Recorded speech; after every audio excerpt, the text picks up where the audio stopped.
अस्सलाम वालेकुम everyone and welcome back to my channel. ये हमारी रमजान सीरीज का एपिसोड 2 है। क्या आप जानते हैं अल्लाह के पास कौन सा रोजा सबसे करीब है?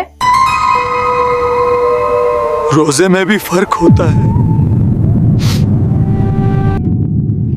ये वीडियो एंड तक देखिए।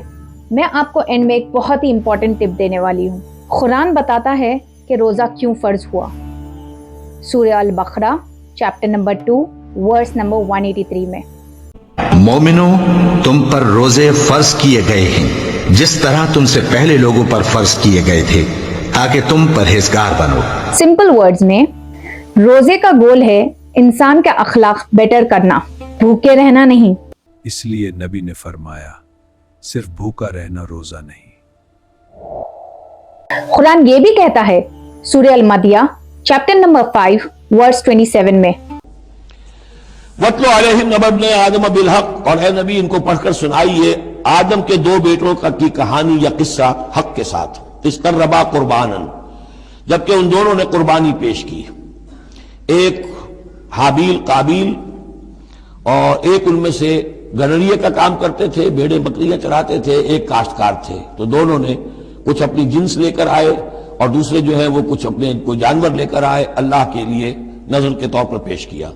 फतुक़ुब्बिला मिन अहदिहिमा व लम युतक़ब्बल मिन अल-आख़र, तो उनमें से एक की भी जो कुर्बानी थी कबूल कर ली गई और दूसरी की कबूल नहीं की गई। ये कैसे मालूम हुआ? ये मैं बता चुका हूं आपको कि उस वक्त का मामला यह था कि कुर्बानी की कबूलियत की अलामत यह होती थी कि आसमान से एक शोला सा नीचे उतरता था और वो उसको भस्म कर देता था, गोया कि अल्लाह ने कबूल फरमा ली।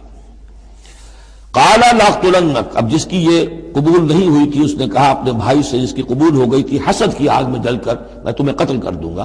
काला इन्नमा यतक़ब्बलुल्लाहु मिनल मुत्तक़ीन, उन्होंने कहा भाईजान इसमें मेरा क्या कसूर है? ये तो अल्लाह ताला का कायदा है, कानून है, वो सिर्फ मुत्तक़ियों ही से कबूल करता है। अल्लाह उन लोगों से कबूल करता है जो उससे डरते हैं और सीधा रास्ता चलने की कोशिश करते हैं। मुझे तो लगता था भूखा रहना ही काफी है।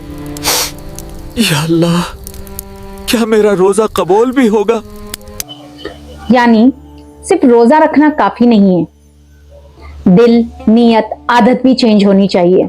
सोचिए दो रोजेदार हैं, एक रोजा रखकर भी गुस्सा करता है, जुबान तेज रखता है, चुगली करता है, लोगों की बुराई करता है। दूसरा रोजा रखकर जुबान संभालता है, झगड़ा अवॉइड करता है, चुगली से बचता है, लोगों से नरमी से बात करता है।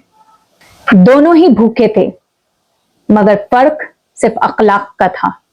नबी सल्लल्लाहु अलैहि वसल्लम ने फरमाया, बहुत से रोजेदार ऐसे हैं जिन्हें सिर्फ रोजे में भूख और प्यास मिलती है, यानी रोजा रखा पर जुबान और रवैया नहीं बदला।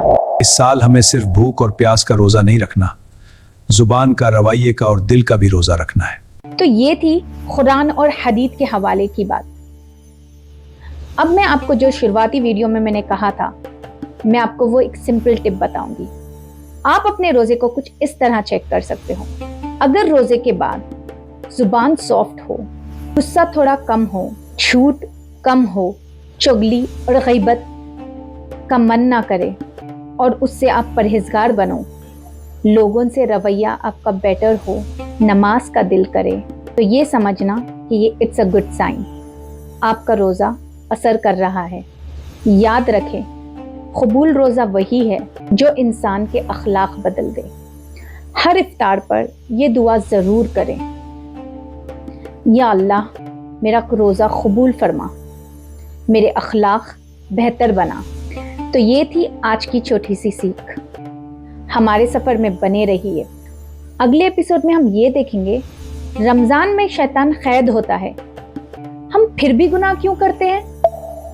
चैनल को लाइक, सब्सक्राइब और शेयर ज़रूर करें। जज़ाकल्लाह खैर। अल्लाह हाफ़िज़।